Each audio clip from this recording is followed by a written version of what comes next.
Fala pessoal, beleza? Nessa aula nós iremos continuar falando do transistor e agora nós vamos abordar a polarização do transistor e vamos falar do circuito mais simples de polarização, que é o circuito de polarização fixa, tá ok? Bom, então nessa aula que nós iremos falar da polarização do transistor, né? O que é polarizar o transistor, né? Polarizar o transistor é definir um ponto de DC, né, de operação para o transistor, de forma que se ele for utilizado como amplificador, né, esse ponto ele vai estar na região ativa e esse ponto vai se mover conforme o sinal é aplicado na base do transistor, tá? Então, com isso, né, a gente vai... Por que a gente polariza, né? Porque depois de polarizar, nós vamos construir um modelo CA para esse transistor, né? Um modelo de corrente alternada para esse transistor, e a gente vai poder analisar esse transistor para sinais, para pequenos sinais, certo? E essa análise, pelo teorema da superposição, ela vai ser independente da resposta CC desse transistor, tá? Bom, então, para isso a gente considera aí as relações básicas do transistor, né? Que é a tensão base emissor valendo 0,7, a tensão de coletor é beta vezes a tensão vezes a corrente de coletor é beta vezes a corrente de base, e a corrente de emissor é a corrente de base mais a corrente de coletor. Você também pode escrever que a corrente de emissor é beta mais 1 vezes a corrente de base, tá? Então, de que tipo de polarização nós estamos falando aqui? A gente está falando da polarização de emissor comum. Então, essa aula vai ser específica para a polarização de emissor comum, que é a configuração mais utilizada dos transistores, tá?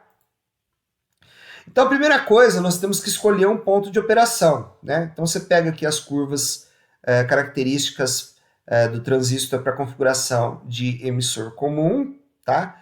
Que são essas curvas características aqui, e você vai escolher um ponto. Como é que esse ponto tem que ser escolhido? Bom, primeiro, né, que você não vai operar nem na saturação e nem no corte.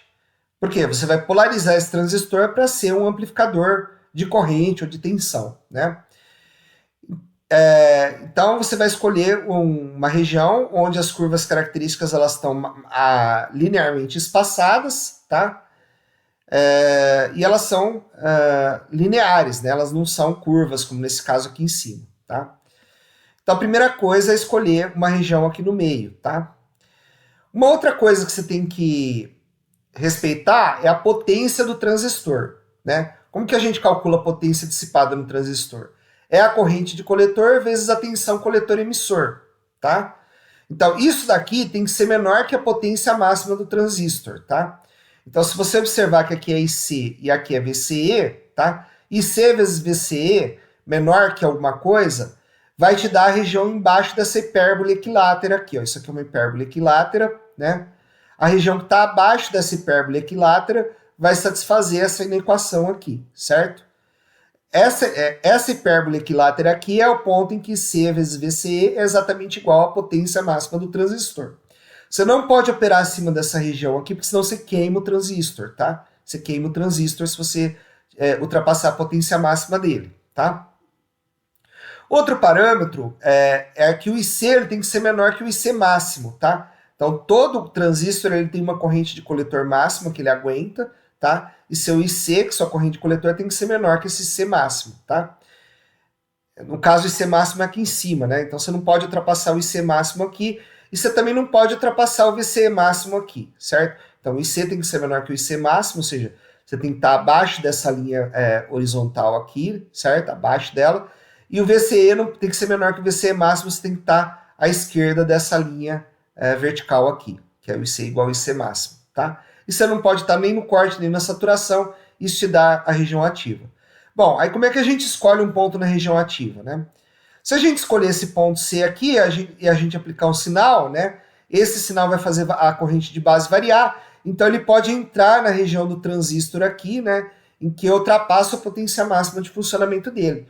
Então, com a operação, esse transistor vai vir a queimar, tá? Se eu escolher o ponto C ele está muito próximo da saturação e está muito próximo do corte, né? Então, com a variação do sinal aqui, né? Com o sinal de base aqui, né? Com a variação da corrente de base aqui, variando esse ponto C para cima e para baixo, o que vai acontecer? Você pode cortar o sinal aqui, ou seja, o sinal pode apresentar distorção, tá? Então o C aqui ele não é bom porque ele pode cortar o sinal aqui quando a corrente de base variar para baixo ou para cima, tá? Para cima não vai acontecer, mas para baixo pode cortar o sinal, tá? Então o ponto ideal seria o ponto B aqui, que fica exatamente no meio aqui desse gráfico, tá?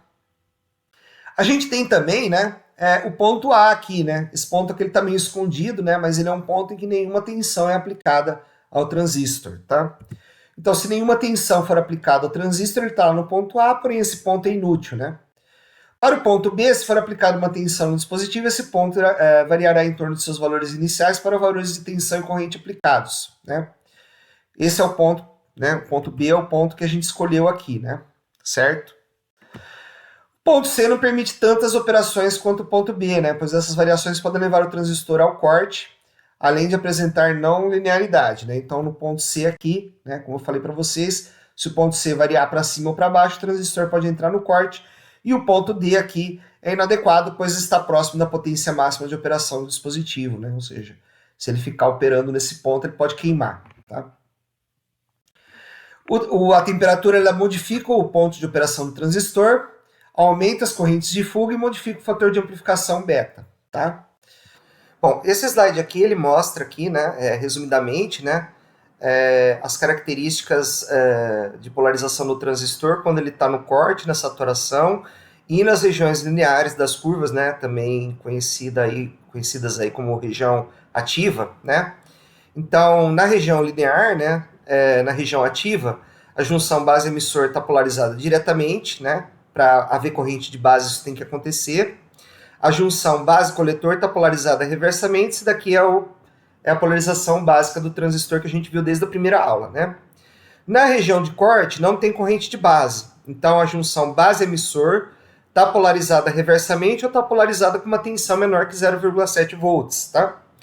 E a junção base-coletor está polarizada reversamente, né? E na região de saturação, você tem a junção base-emissor polarizada diretamente e a junção base-coletor polarizada também diretamente, ok? Bom, então como é que a gente polariza o transistor, né? Então aqui a gente vai fazer os cálculos, né, para a polarização do transistor na configuração de emissor comum, né? A primeira coisa, né, é que a gente usa um capacitor para pegar o sinal de saída, tá? Para desacoplar o sinal, né? Esse capacitor, então tem que existir um capacitor entre coletor, tem que existir um capacitor no coletor e um capacitor no emissor. Aqui não tem capacitor no emissor porque porque o emissor está ligado diretamente ao terra, né? Mas aí você pergunta assim, mas por que tem que ter um capacitor no coletor aqui, né? Ligado no coletor para colher o sinal de saída no coletor? É porque o sinal de saída ele vai ser sempre colhido entre coletor e emissor, certo? Entre coletor e emissor. Por que isso, professor? Porque as curvas características, elas são curvas, né, que tem o parâmetro aqui coletor e emissor, tá? Então você quer ver o seu sinal aqui na curva característica, você vai ver o seu sinal entre coletor e emissor. Então, entre o coletor e emissor, depois que você polariza o transistor, você tem que colocar um capacitor de saída, um capacitor de desacoplamento no coletor e um capacitor de desacoplamento aqui também no emissor. Agora, aqui no emissor não tem um capacitor de desacoplamento, porque o emissor está ligado diretamente no terra, tá? E você tem que colocar também um capacitor de desacoplamento aqui na base, né? Certo? Porque o sinal que você vai amplificar, ele é injetado na base, tá? Bom, como é que a gente vai analisar, então, a polarização fixa aqui, né? Calcular as correntes, as tensões, etc, né? Esse circuito ele é chamado de polarização fixa, tá? Porque não tem resistor de emissor aqui, tá? Então, a polarização ela é definida somente por dois resistores, que seriam o resistor de base e o resistor de coletor. Para corrente contínua, os capacitores eles são circuitos abertos, tá? Então, você considera esse capacitor como circuito aberto, esse também como circuito aberto, e aí você vai calcular as correntes de base e a corrente de coletor aqui para essa configuração, certo? Se você tivesse indutores aqui no circuito, a gente não tem indutores, né? Mas os indutores seriam um curto-circuito para a corrente contínua, tá? Ok, né? Então como é que a gente faz aqui a polarização, né? Primeiramente a gente calcula a corrente de base, tá? Então aqui a gente tem o VCC, né? Aqui a corrente passa por esse resistor RB. Quando ele chega aqui na base, a gente tem um diodo aqui, tá? Esse diodo aqui, ele vai opor uma resistência aqui, tá? Que é aquela barreira de potencial de 0,7 volts, tá? Essa barreira de potencial de 0,7 volts, a gente vai chamar de VBE, né? Que é a tensão entre base e emissor, tá? Então, a gente vai fazer a seguinte conta, ó, menos VCC, né? Mais RB vezes B, né? Mais esse VBE, ele tem que dar zero aqui pela lei de Kirchhoff, tá? Agora vamos pegar a malha do coletor, né? Na malha do coletor a gente tem o VCC aqui, ó, então menos VCC, né? Menos VCC aqui, mais RC vezes IC, mais a tensão VCE aqui, tem que dar zero, certo? Aí a gente vai fazer o seguinte, IC é beta vezes IB aqui, certo? A gente pode calcular a tensão VCE aqui de polarização, certo? Veja que o IC ele não é função da resistência RC, né? Porém, o valor de RC determina o valor de VCE, né? Então, como é que eu polarizo o transistor, né, para levar ele para o corte? É mudando o valor de RC, né? Então, o valor de VCE que você tem nesse gráfico aqui, ó, né? Esse valor de VCE aqui, ó, ele é dado pelo RC, tá? Por quê? Porque a corrente de base, tá? A corrente de base, ou a corrente de coletor, né? Já que a corrente de coletor é beta vezes a corrente de base, essa corrente de coletor não vai influenciar o valor de VCE, tá? O que vai influenciar o valor de VCE é RC, tá? Quem que é VCE? VCE é o potencial de C menos o potencial de E, tá? Como o potencial de E, o potencial de emissor, está ligado no terra, tá? O VCE, você pode falar que é igual ao VC. Nesse caso aqui de polarização fixa, evidentemente, tá? E o VBE é VB menos VE. Da mesma forma, né? Se VE está ligado no terra aqui, você também vai dizer que VBE é VB, tá? Então, se você tiver um multímetro e tiver esse circuito de polarização fixa, você medir VC, você vai estar medindo VCE, tá? Se mesmo você medir VC, você vai estar medindo VCE, tá? Então vamos a um exercício, né? Então ele te dá aqui essa configuração de polarização fixa, ele quer que você determine o IB, o IC, né? O VCE, o VB, o VC e o VBC, tá? O beta ele te deu aqui, o beta vale 50, né? Como é que você vai fazer isso? Primeira coisa é você fazer um circuito equivalente tirando os capacitores aqui, né? Porque os capacitores, eles são circuitos abertos para corrente contínua, tá? Então você vai tirar os capacitores. E aí é interessante você fazer um circuito equivalente, né? Usando fontes de corrente e fontes de tensão. Como assim, professor? Veja que a corrente C é beta vezes a corrente B, né? Então aqui, ó, o IC ele é como se fosse uma fonte de corrente controlada pela corrente de base, que é IB, tá? Então esse C aqui é como se fosse uma fonte de corrente controlada pela corrente de base, tá? O VCE, aliás, o VBE, né, que é essa tensãozinha que a gente coloca aqui entre a base e o emissor, tá? Ele é o 0,7 de um diodo, né? Então esse VBE ele pode ser considerado como uma espécie de fonte de tensão que se opõe à fonte de tensão original, que é 12 volts, né? Então esse daqui você pode colocar como uma fonte de tensãozinha aqui, de 0,7 volts, que está se opondo a essa tensão de 12 volts aqui, certo? Então o que você fez, ó? Vamos lá. Você pegou esse transistor aqui, né?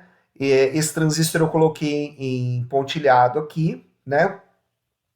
Substituí o VBE por 0,7 volts aqui, né? E o VC a corrente de coletor, o IC aqui, eu troquei por uma fonte de corrente controlada por corrente, né? Por qual corrente essa fonte de corrente aqui, que é o IC, ela é controlada? Pela corrente de base, né? Que é o IB, certo? Que é o IB que está passando aqui, certo? Então esse daqui é o circuito equivalente a esse circuito aqui. Nota que não tem capacitor e a gente trocou o transistor por um modelo equivalente aqui de corrente contínua, certo? Bom, então, se você não quiser decorar a fórmula, você pode fazer isso, né? Então vamos olhar agora a malha que contém o IB, né? Na configuração de emissor comum, a primeira coisa que você sempre vai calcular vai ser a corrente de base, tá? Você sempre vai começar calculando o IB, tá? Então vamos montar a equação de Kirchhoff aqui para IB, né? Então vai ser aqui, ó, menos VCC, mais IB vezes RB, né, que seria esse resistor aqui, que é o resistor de base, mais VBE, né, que é o 0,7 aqui, ó, estou entrando no positivo, então é mais, né, então veja, ó, entrei no negativo menos, entrei aqui no positivo mais, IB vezes RB, entrei no positivo aqui mais VBE, né. Então você tem que IB VCC menos VBE dividido por RB, né, o seu IB, ele vale... Bom, então eu corrigi os 12 volts aqui, né? Aqui é 12 volts, certo? Porque aqui estava 12 volts, né? Então, IB é VCC menos VB dividido por RB, né? Então aqui eu tenho 12 volts menos 0,7 dividido por 240K, que é o resistor de base. Isso daqui vai me dar uma corrente de 47,08 microamperes, tá? Então o IC aqui vai ser beta vezes IB, né? Então, depois que eu determinei IB, eu vou calcular quem? Eu vou calcular o IC. Nota que o IC ele não depende desse resistor aqui, ó. O IC não está dependendo desse resistor aqui. Então para que serve esse resistor, professor? Ele serve para você determinar a tensão entre coletor e emissor, tá? E a tensão entre coletor e emissor é que vai determinar se você está na região ativa ou na saturação, tá? Então você vai determinar aqui o IC, que é 2,35 miliamperes, tá? E depois você vai para a malha coletor-emissor. Então aqui você vai ter essa malha aqui. Então você vai percorrer essa malha aqui no sentido anti-horário. Então, ó, menos 12, né? Mais IC vezes RC, resistor de coletor, mais a tensão coletor-emissor, né? Mais a tensão coletor-emissor. Por que é mais, né? Porque aqui porque o transistor ele é passivo. Então a corrente entra no positivo e sai no negativo, tá? Então mais VCE igual a zero, tá? Então você vai ter o que aqui, ó? O seu VCE, né? Vai ser igual a VCC menos IC RC. Então o seu VCC é 12 volts, né?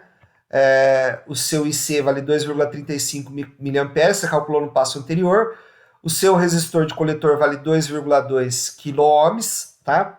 Então, o seu VCE vai ser 6,83 volts, né? Quanto que é VB? Né? VB é igual a VBE, né?